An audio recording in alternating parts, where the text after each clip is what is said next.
Right, ladies and gentlemen, please take your seats. It is Friday afternoon.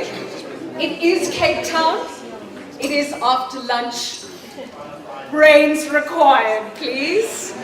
So thank you so much for still staying in, for bringing yourselves here. There are some extraordinary people in this room.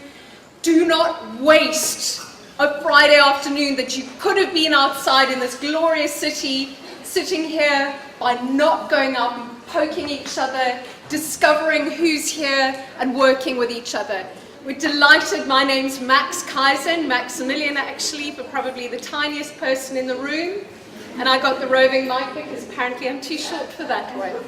But it's such a delight to introduce again Michael Baskow, who's going to be here, who gives a real sense of publishing in the fullness of time. Past, present, and future. He's here from London and going to take us on a journey to publishing beyond the digital. Michael?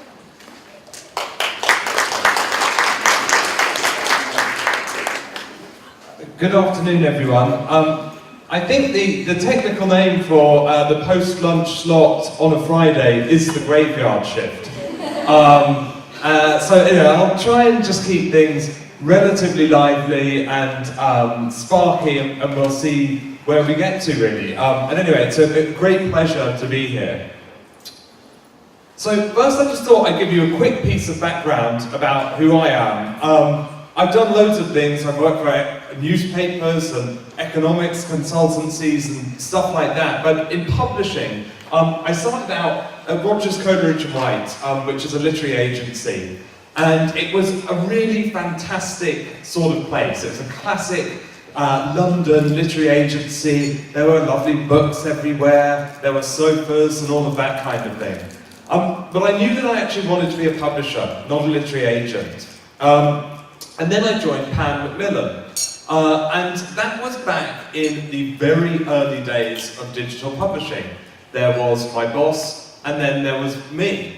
And it was interesting. It was a great time to join digital publishing. I thought everything was fantastically exciting. I thought, wow, the creative potential for digital technology is huge. We're just going to have a complete ball. It didn't really turn out quite that way, mainly because I hadn't factored in the resistance publishers would show to digital. Actually, in the early days of digital, the last thing anybody in book publishing wanted was to have anything to do with digital at all.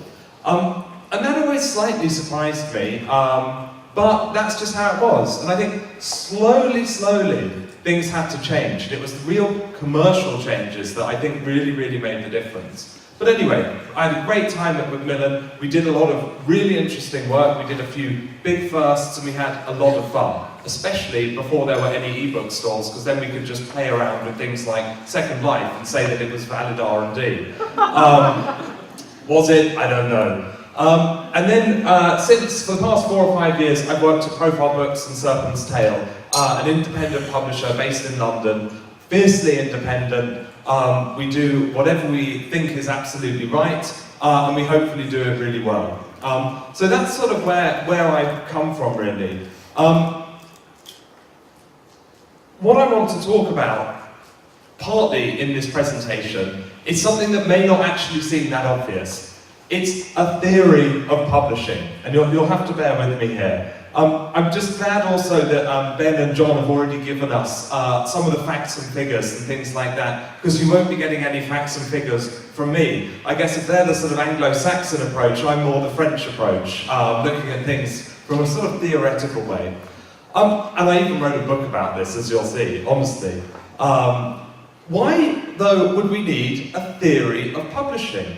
That's a sort of a really kind of crazy thing to suggest, isn't it? After all, hairdressers probably aren't sitting there theorising about what it means to cut people's hair. Even car makers aren't thinking, oh, the nature of the journey and things like that. So why would we want one for publishing? Well, I think there are two reasons. And they're sort of academic, but actually they have really serious implications far beyond that for all our jobs, our futures, for content, for what this whole industry means. The first thing is that I don't think it's obvious what publishing actually is. Publishing's been around for hundreds of years. It's always kept changing.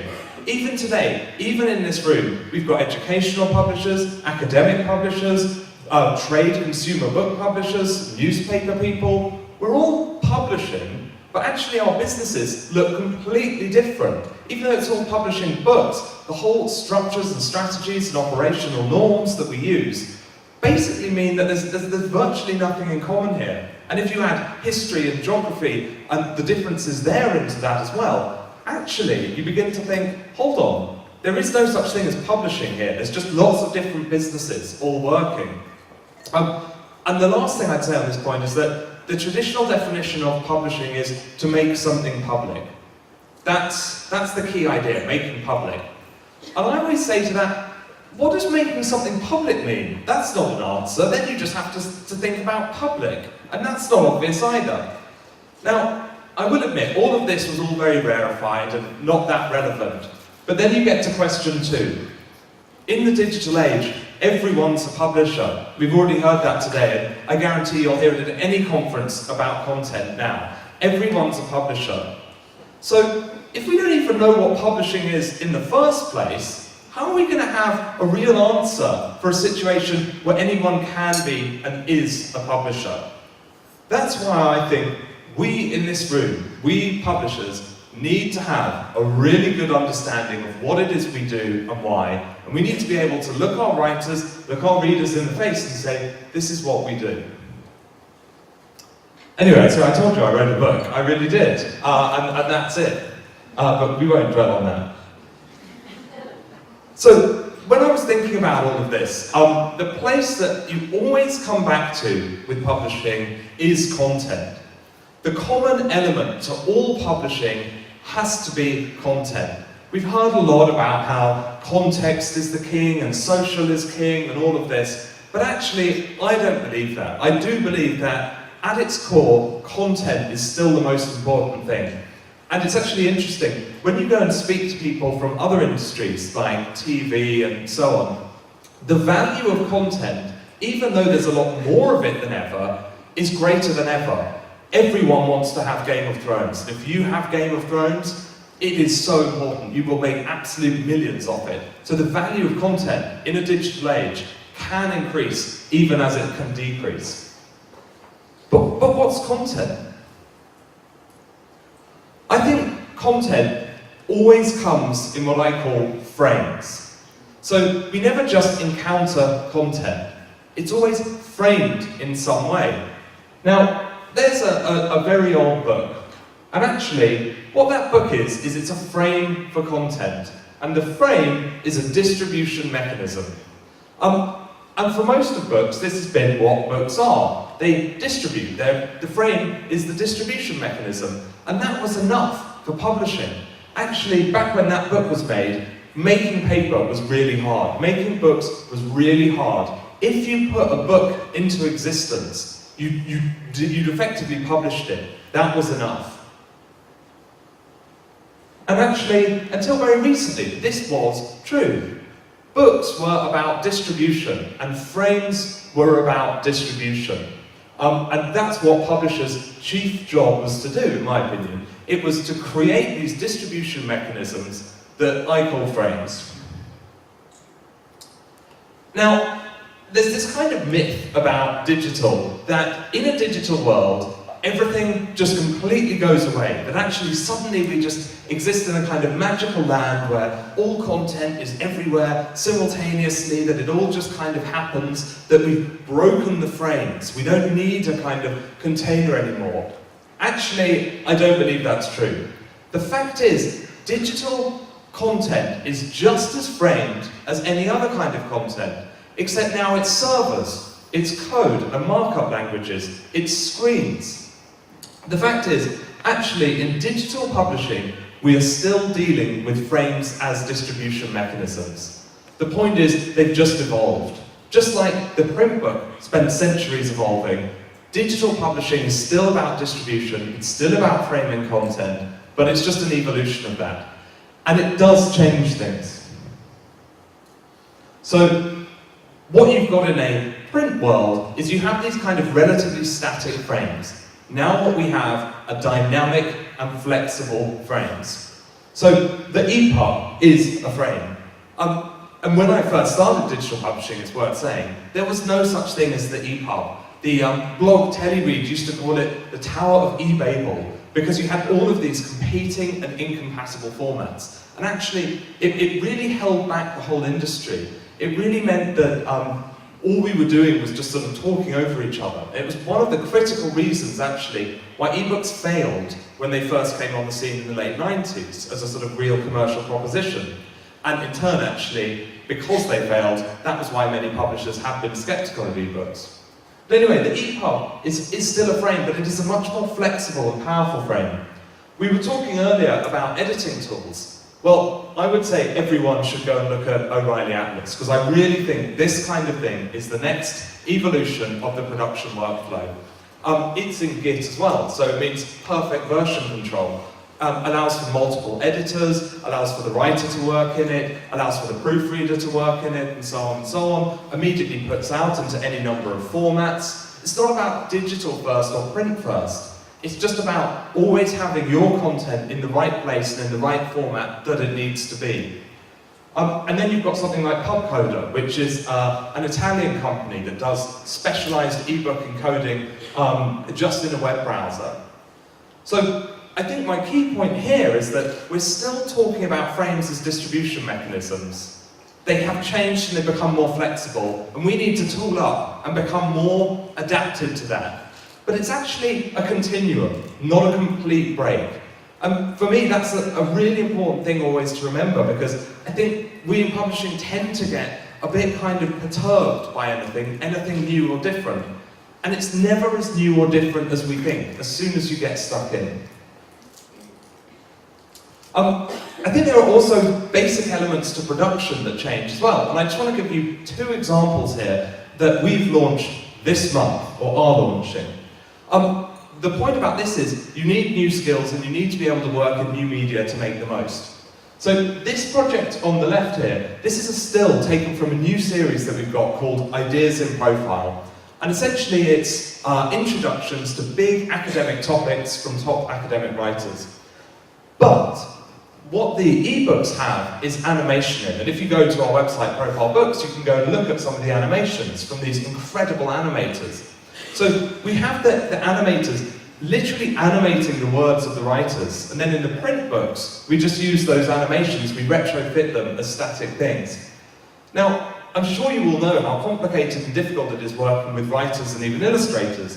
When you're dealing with moving images and audio as well, it just adds a whole extra layer of complexity. The point is, we don't do that in-house, but we're still the ones coordinating it, we're still the ones thinking about it, we're still the ones ultimately responsible for delivering a great product. So we have to be aware of lots of different things. The second one, and I'm going to talk about apps in a little bit, is a screenshot from an app that we've got coming out later this month called 80 Days.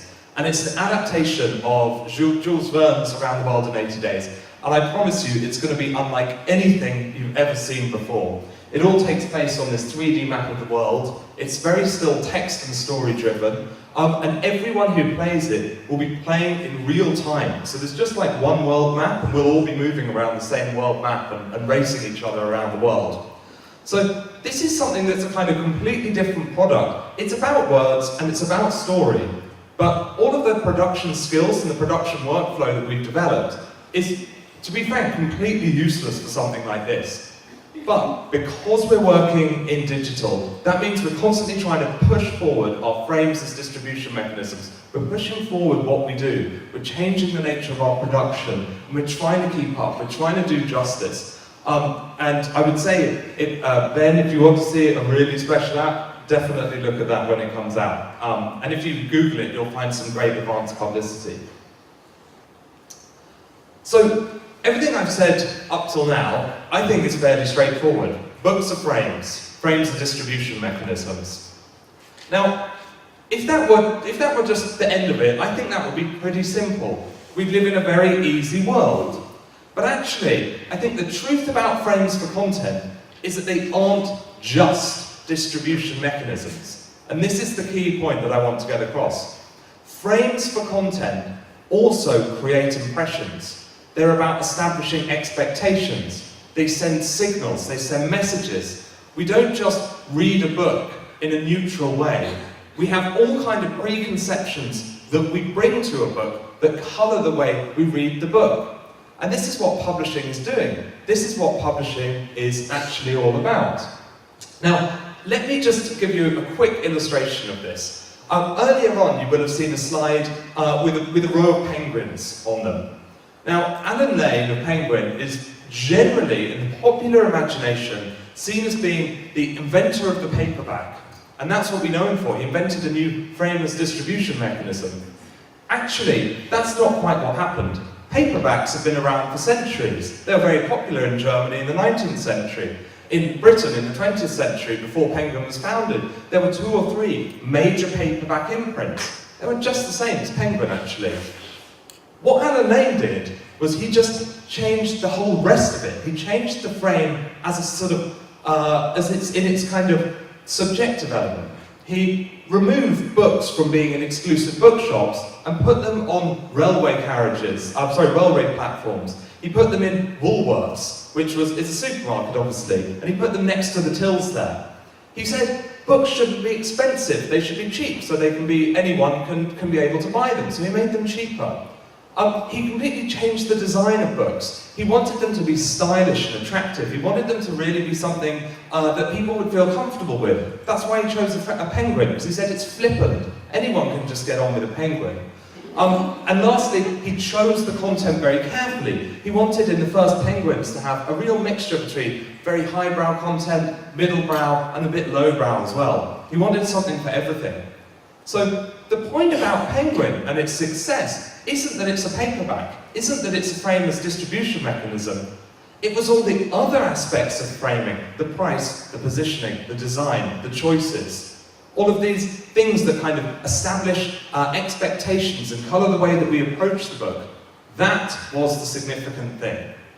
So I just think that's a really kind of key thing to think about. And here's just an illustration of what I mean.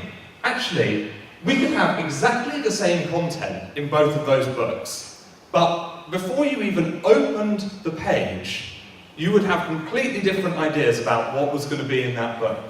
These aren't just distributing the work, is what I mean. They are kind of creating the work and creating the way we approach the work. And this is what publishers have always been keen to do. We call it marketing today, we call it publicity, we call it sales. It's the stuff about books, about framing, that isn't just about distributing. That's where it gets interesting. That's where I think we really start adding value. And this is kind of my key lesson really from my theory of publishing, which is that we're about producing frames in all of the senses.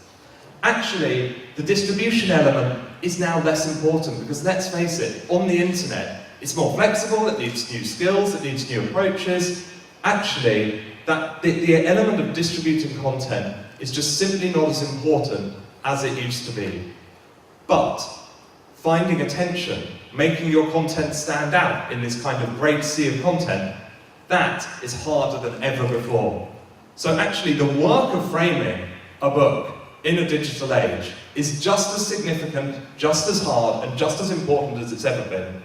It's the element of the frame that we're working with that actually has changed. So, just a few implications of that kind of message. They're not really kind of hard lessons so much as just general observations, if this is true. And I would say, this is all just my little theory, so it could all be wrong. 1. Actually, print production quality is more important than it's ever been. Because we need our print books to sell themselves. We need them to really stand out. Sorry, I better just check the time because I don't want to go over. So now I'd say at Profile, we spend more time than ever before looking at things like the paper quality, looking at the end papers, looking at the kind of quality of the dust jacket, because we know that actually, if people are going to buy a print book today, they're really going to care about it as an object. They almost want the distribution mechanism more than they want the content. And that means that we actually have to pay attention to that. And so I think we all need to think about the quality of our books, our print books. This whole element of flexibility really means that we need to take an ecosystem approach to the whole workflow and the production.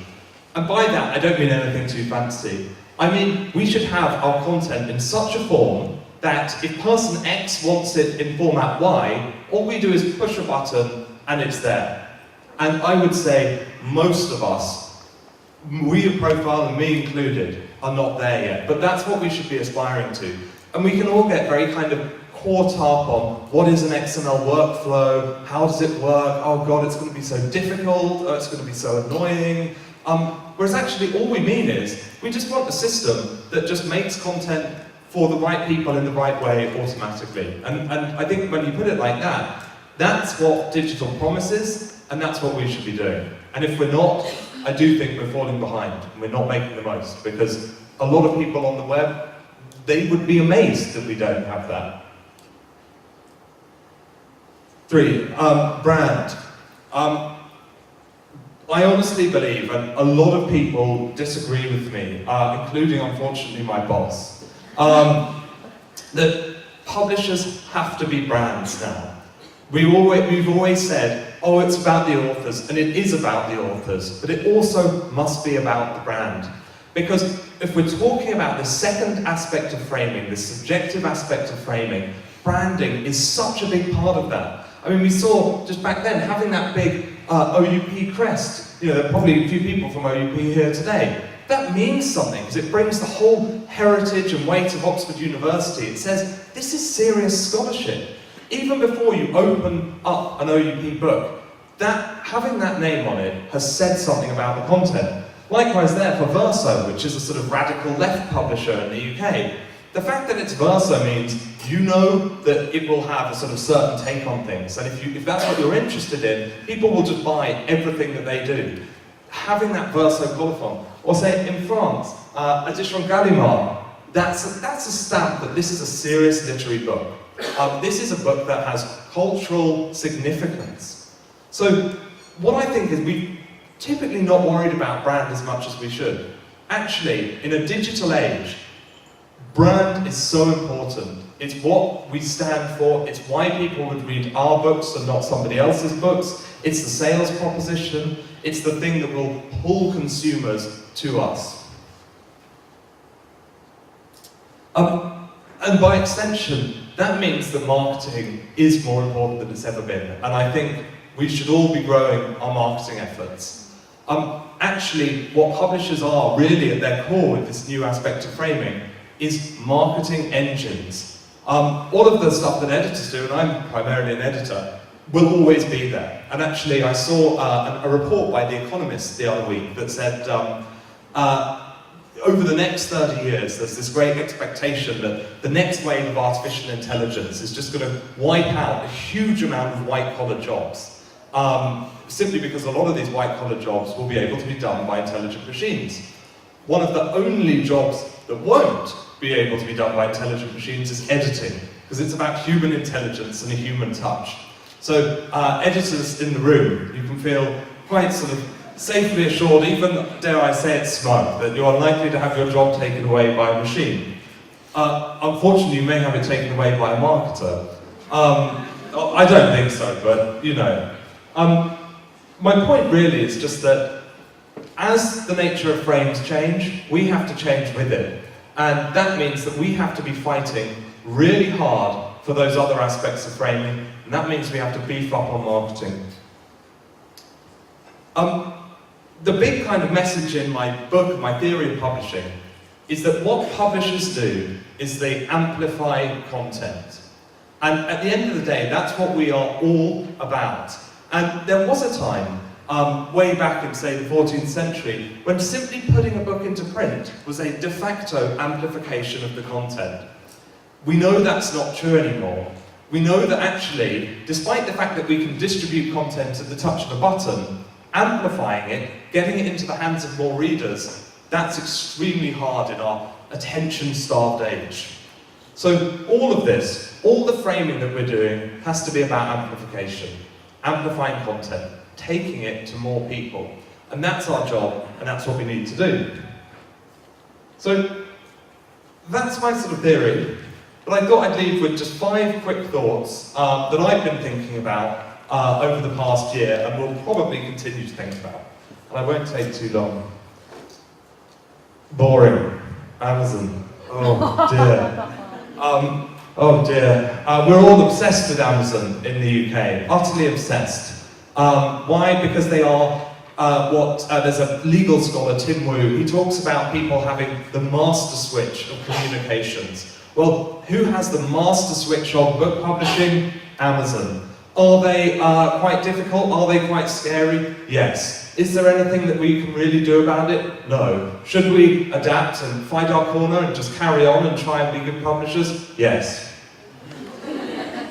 The other question that everyone is sort of constantly asking themselves at the minute is, and we've heard a bit about it already today, Netflix and Spotify. This is the $1 million holy grail, if that's not too much of a mixed metaphor, of publishing, is who will do it. And we've heard about Oyster and their huge amounts of venture capital that they've got. But then there are loads of these people. I was chatting to our ebook distributors, EPUB Direct, the other day, and they said that at the London Book Fair this year, they had 15 meetings with people doing a subscription startup for books. Everyone wants to do what these two have done. My personal view is that this is the natural way of consuming digital content. Download model effectively replicates the print way of buying books. You buy one copy and then you sort of own it.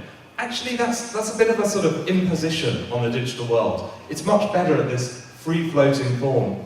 I don't know who will win. I mean, Oyster do have a good position, but what I'm sure of is that somebody at some stage will crack it.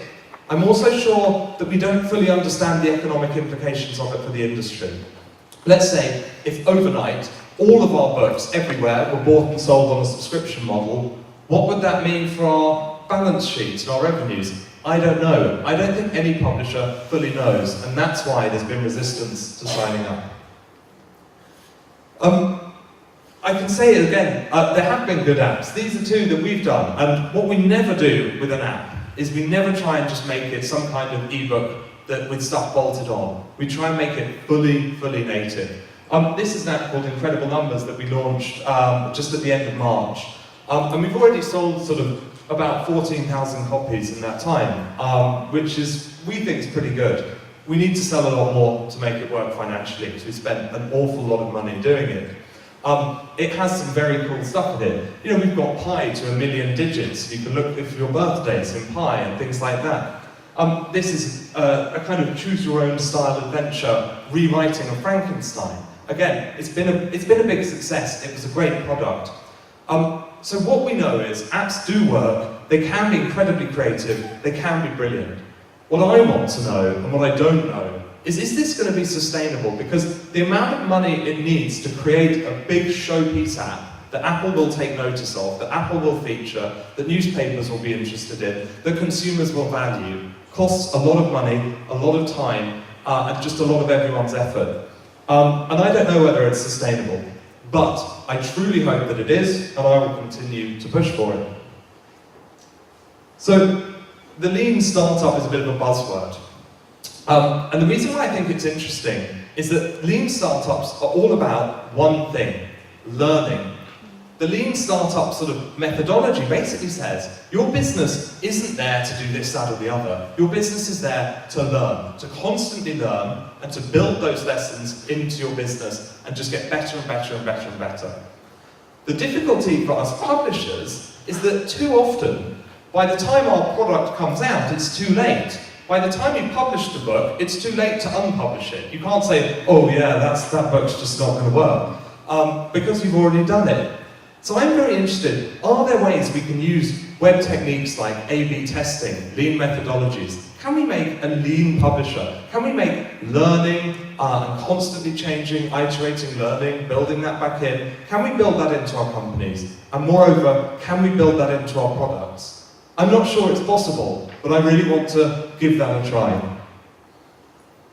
And lastly, startups and new tech are important, and they're not always going to work out. In fact, most of them aren't.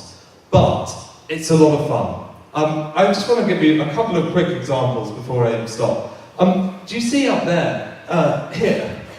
This is ink that can conduct electricity. So this means you can actually have printed circuits on paper. And I'll just give you an example of what you can do with it. So the Maths app that I mentioned previously, in that app we have a working Enigma code machine. Although Enigma code machines are what the Nazis used in World War II to encrypt all their communications. And it was considered unbreakable. And Alan Turing, the inventor of the computer, had to pretty much literally invent computers to break them. Anyway, and it took all of the greatest minds. We printed one Enigma code machine on a piece of paper, so it's just honestly a piece of paper with a few circuits printed on it, and then we encoded a bunch of stuff, and then we used our app on our iPad to crack it. No. So it's just a little marketing thing, but it's fun, and it just shows that just worth keeping a little open mind to new technology, or augmented reality.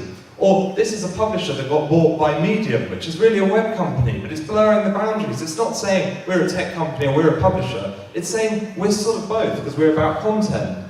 Or looking at RFID, or looking at some of these other startups like Bitlit, which says, actually, if you buy a print book, shouldn't you also have the ebook? So, my philosophy on startups, and by the way, if you want a list of startups, I keep this massive Google list of just digital publishing startups. If you Google digital publishing startups, you'll find it. Let's just keep an open mind, because A, somebody is going to break out and be the next Spotify and Netflix. B, it's a lot of fun. And actually, at the end of the day, publishing should be fun. Thank you.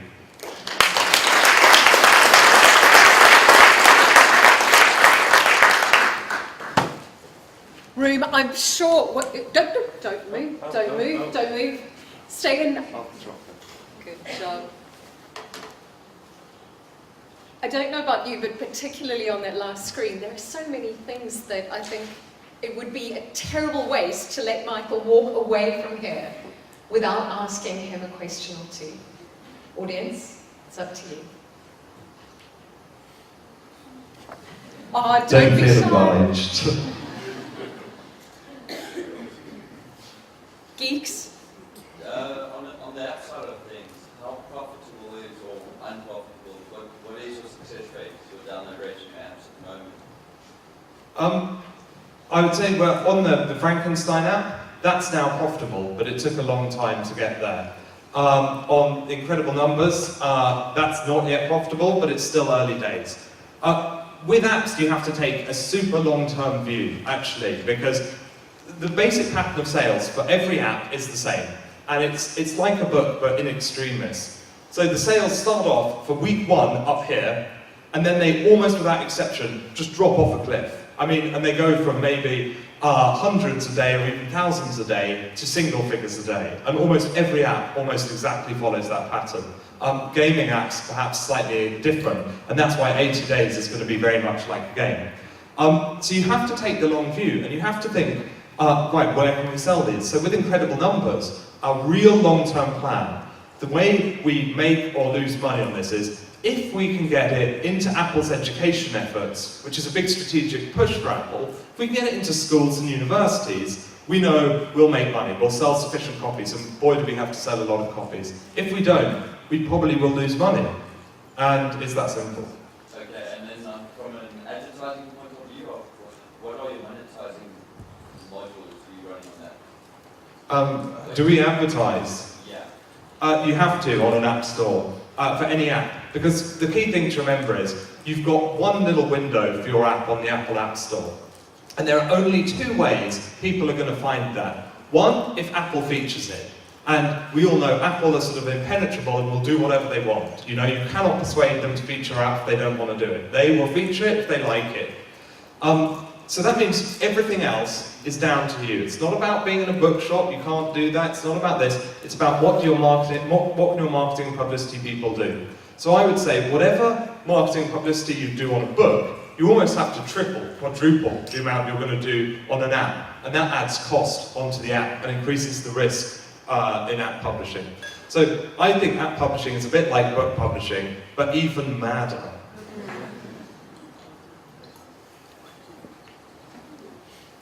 Yeah.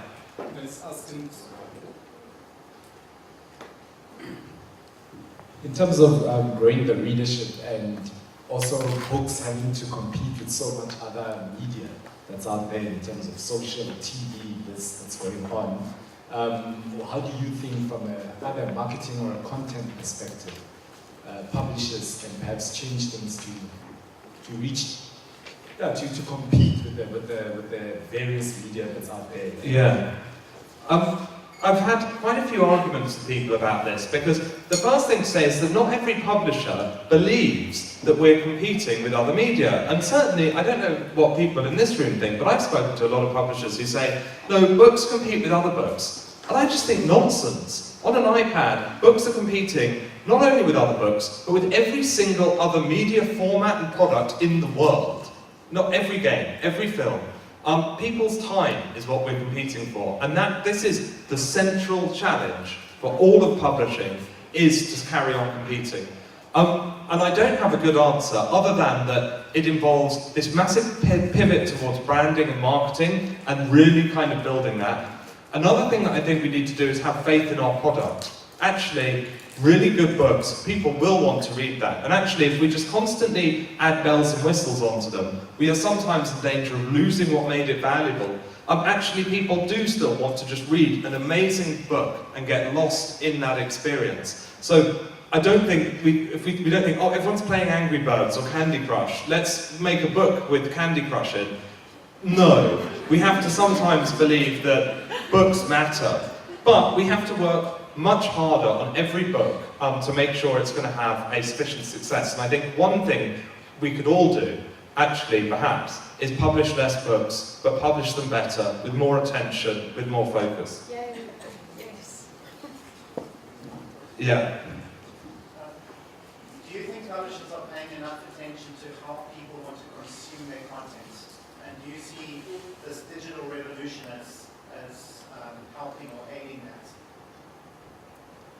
I think there is the beginning of a change in publishing, because traditionally publishers, I don't think, have ever thought about end readers particularly. They've much more focused on reviewers or bookshops and so on. And I think this idea that publishers really have to factor in the reader is becoming more important. I think we never used to.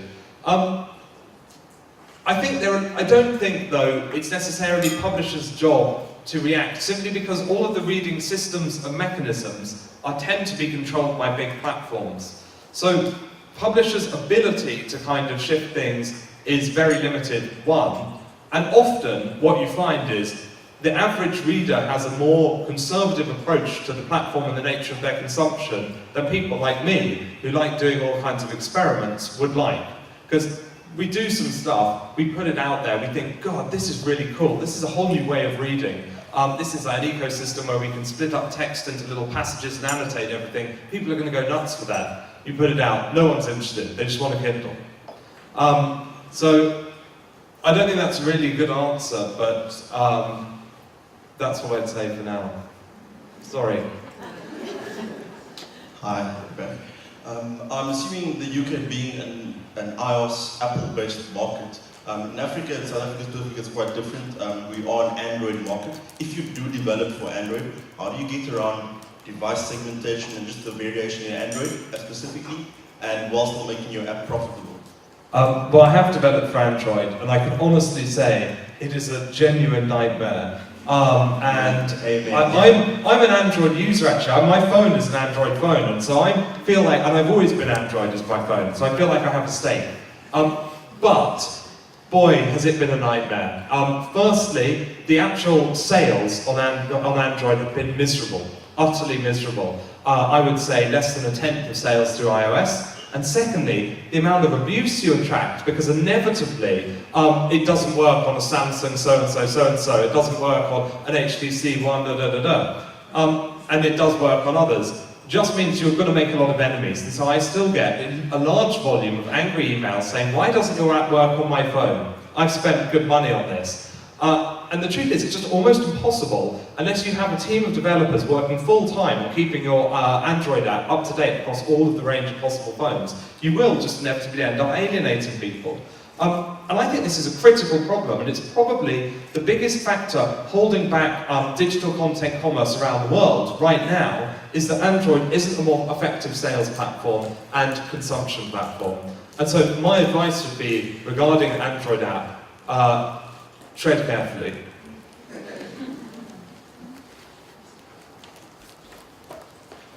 Okay, thank you very much.